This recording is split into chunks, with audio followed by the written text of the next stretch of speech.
સારંગપુરમાં આવેલા 3 સુપ્રસિદ્ધ સ્થળો. મુખ્ય મંદિર. ગુજરાતના બોટાદ જિલ્લાના બરવાળા તાલુકામાં આવેલા સાળંગપુર ગામે શ્રી કષ્ટભંજન દેવ હનુમાનજી મહારાજનું ભવ્ય 175 વર્ષ જૂનું મંદિર આવેલું છે. સંવત 1905માં સદ્ગુરુ યોગીરાજ ગોપાળાનંદ સ્વામી દ્વારા અહીં કષ્ટભંજન દેવની સ્થાપના કરવામાં આવી હતી. દરબારગઢ.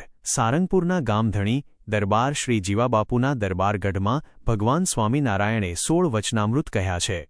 આ પવિત્ર ભૂમિ ઉપર શ્રીજી મહારાજ 66 વખત પધાર્યા હતા.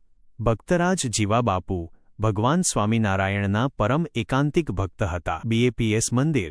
બીએપીએસ શ્રી સ્વામિનારાયણ મંદિર 108 ફૂટ ઊંચું પથ્થરનું એક પ્રખ્યાત મંદિર છે. તે એક મુખ્ય આધ્યાત્મિક કેન્દ્ર તેમજ બીએપીએસના સાધુઓ માટેનું તાલીમ કેન્દ્ર છે. અહીં બ્રહ્મસ્વરૂપ પ્રમુખ સ્વામી મહારાજનું સ્મૃતિ મંદિર પણ આવેલું છે.